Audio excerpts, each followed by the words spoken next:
Silakan klik tombol subscribe dan aktifkan notifikasi pada tombol lonceng supaya tidak tertinggal video seputar misteri dan pembahasan menarik lainnya, dan klik tombol like juga jika sahabat menyukai video ini. Emang kita bisa menghindari shallow gas terus setelah itu dikeluarin gasnya terus hilang? Nggak juga. Alam itu nggak bisa kita lawan dengan, atau nggak bisa kita jinakkan kayak gitu ya. Mereka akan ada di situ, mungkin kalau mau bocor ya bocor terus sampai 100.000 tahun atau 30.000 tahun. Kayak Lapindo itu hitung-hitungannya dia nanti tahun 36 katanya tinggal sekian meter per detik keluarnya kayak gitu kan.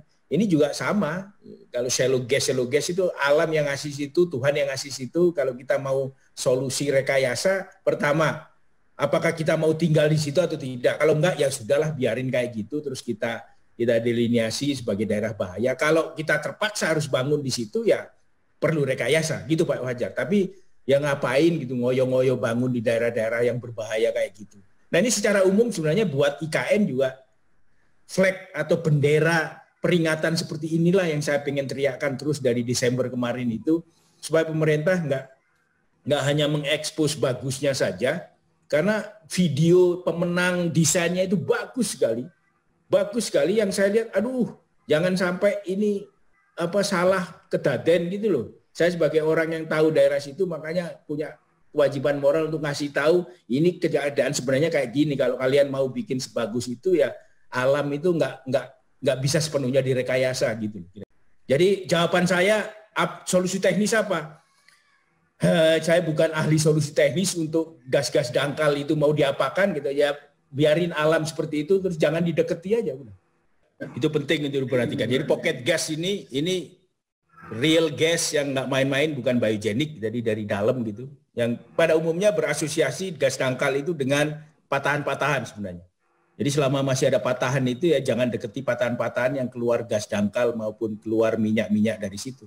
Jadi Madhyapirism itu ada di sepanjang daerah-daerah, mulai dari bukan di kawasan intinya, tetapi di daerah-daerah sepanjang daerah Saka Kanan dan Loa Haur. Jadi kalau mereka yang biasa lewat sana itu Loa Haur, Saka Kanan itu daerah-daerah yang tempat di mana kita punya Madhyapirism. Jadi di sini ini dekat di daerah-daerah sini ya.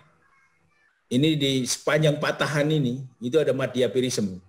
Jadi kalau kita lihat apakah itu berhubungan dengan minyak dangkal? Ya. Apakah itu berhubungan dengan gas dangkal? Ya. Itu apakah ada ya, ini Madhyapirism, dia keluar gas-gasnya juga. Ini sampai ke arah utaranya di daerah Samarinda bagian barat. Ini masih satu jalur dengan Loa Haur, satu jalur dengan Saka Kanan. Daerah-daerah ini.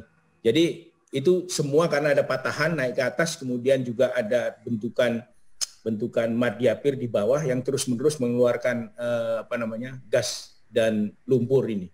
Di sebagian tempat kalau ada pasir di bagian bawah ya terperangkap, tapi tidak akan komersial minyak sama gasnya itu. Tidak akan komersial. Ya mungkin hanya dijadikan kalau jadi keluar, misalnya ada orang ngebor di situ terus keluar, nanti akan jadi api abadi lah ceritanya kayak gitu. Api abadi tapi nggak akan bisa diusahakan secara komersial. Banyak patahan tapi tidak aktif. Tidak, potensi gempanya dari catatan seismologi nggak ada. Jadi ada sedikit lah. Ya. Jadi tapi potensi patahan-patahan itu adalah patahan-patahan itu bidang lemah. Dan bidang lemah itu sering, makanya saya di presentasi saya tadi itu ada gambar-gambar yang sudah kami kumpulkan, itu tempat-tempat di mana setiap tahun PU itu bikin proyek perbaikan jalan. Jadi patahan-patahan bidang lemah itu bergerak karena itu ada reliefnya, Pak. Iya, ada reliefnya. Bergerak itu berarti iya, aktif dong? Enggak. Itu bergeraknya bukan karena tektonik, tapi bergeraknya karena graviti. Karena dia tegak kayak gini atau miring agak tegak kayak gitu dan ada beban, ada air, ya akhirnya setiap tahun dia bergerak gerak kayak gitu. Tapi apakah dia karena digoyang gempa? Karena pusat gempa juga nggak ada di sekitar situ. Jadi sekali lagi menjawab pertanyaan, banyak patahan-patahan, tapi menurut definisi aktivitas patahan yang selama 10.000 tahun terakhir, para ahli seismologi dan data seismik di situ menunjukkan bahwa tidak ada patahan aktif, tapi patahan itu patahan pasif merayap diam-diam, bikin daerah-daerah itu menjadi longsor, rusak, dan sebagainya. Kira-kira itu. Nah, ini yang agak kontradiktif dalam konsep misalnya Madhyapirism dikaitkan dengan, ini agak saintifik sedikit, dengan kompresi. Kayak di Jawa gitu ya, di Bledokuwu sampai Mat Volcano, Lapindo sampai ini, itu semua karena kompresional sistem dari Jawa bagian selatan ke arah situ sehingga terus-menerus dia mengalami tekanan terus naik ke atas. Terus Madhyapir yang di Pari, kemudian Batu Putih, di Loa Haur sampai Saka Kanan kayak gimana itu? Itu tidak sehebat di Jawa Timur ininya, aktivitasnya. Tapi mereka tetap keluar karena apa? Karena pembebanan itu tadi, kalau menurut teori tektonik yang saya anut gitu ya, karena pembebanan itu, karena tektonik aktif di tengah-tengah Kutai itu sendiri, itu nggak terjadi aktivitas tektonik utama sekarang itu. Hanya di pinggir-pinggirnya, di daerah Mangkaliat, Bengalun, ya Sangatta itu mungkin ada tektonik aktif patahan itu karena masih berhubungan dengan daerah utara, penunjaman di daerah Sulawesi dan sebagainya, atau daerah selatan di Adang tadi ada kelihatan ada sedikit titik-titik di seismic activity, tapi di tengah-tengah itu sebenarnya nggak ada aktivitas. And yet toh kita punya Madhyapirism di daerah Loa Haur, di daerah Separi, di daerah Samarinda. Artinya apa? Ada aspek lain selain tektonik aktif kompresi yang membuat Madhyapirism terus aktif sampai sekarang. Apa itu? Gravity, yaitu pembebanan yang dari awalnya pun sistem sedimentasi di delta itu walaupun tanpa ada tektonik itu membuat diapirism dari prodelta. Itu ada teori bahwasanya itu karena gravity, karena sistem sedimentasi tektonik dalam tanda kutip di delta itu tanpa adanya kompresi pun Madhyapir terjadi. Jadi kira-kira begitu. Ini agak scientific, akademis, tapi bagus juga poinnya itu. Bahwa kalau nggak ada tektonik aktif, nggak ada gempa, kenapa ada Madhyapir? Ya karena gravity. Karena sedimentologi, geologi, tektonik, dan basin model bangsa segala macam, likuifaksi itu ada di sedimen-sedimen yang belum kohesif satu dengan yang lainnya, di mana tegangan permukaan di air dengan sedimennya sendiri masih bisa berubah karena ada kejutan kayak gitu. Nah, di sini kita tidak berhubungan dengan likuifaksi, terutama karena sedimen-sedimen umurnya tua semua, umur tua sedimen-sedimennya. Jadi kalaupun tahu ada gempa besar nggak tahu dari mana gitu, intraplate seismik gitu ya, nggak ada likuifaksi terjadi kemungkinan di batuan-batuan tua itu kecuali di Teluk Balikpapan di mana ada sedimen-sedimen very recent quarter di situ ya, yang tadi itu di sepanjang area pasang surut dan sebagainya. Tapi itu akan tipis, sedimennya tipis sekali di situ.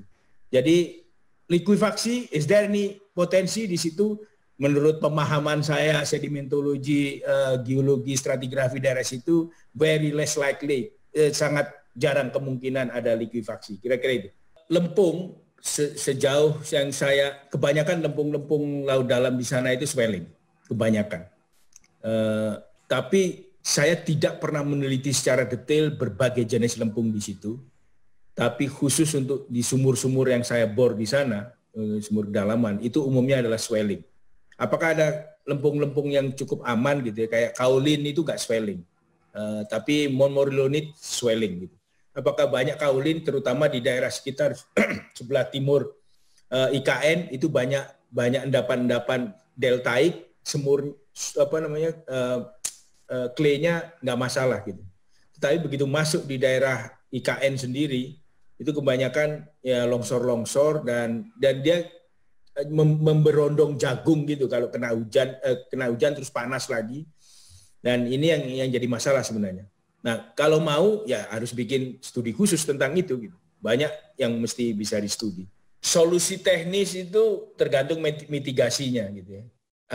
Jadi kalau kita punya hazardnya shallow gas, ya kita harus petakan dulu. Terus setelah itu kita mitigasi dalam konteks itu perlu dijadikan apa kalau kita sudah tahu ada shallow gas itu. Nah, deliniasi shallow gas bisa dilakukan. Saya sendiri mungkin melalui data yang ada di atas meja bisa ngelakuin itu, tinggal dicek di lapangan gitu. Dan saya harap kawan-kawan di Badan Geologi maupun di tim Bappenas maupun ATR melakukan ini dengan serius. Saya beberapa kali dikontak dengan teman-teman di PUPR menanyakan soal ini semua. Kalau memang mau serius, monggo kalian silakan mitigasi dulu daerahnya di mana saja. Setelah itu, kalau itu memang tidak dijadikan daerah pemukiman, daerah budidaya dan sebagainya yang tidak berhubungan dengan manusia, ya udah mau diapain, mau solusi apa, ya biarin aja. Silakan klik tombol subscribe dan aktifkan notifikasi pada tombol lonceng supaya tidak tertinggal video seputar misteri dan pembahasan menarik lainnya, dan klik tombol like juga jika sahabat menyukai video ini.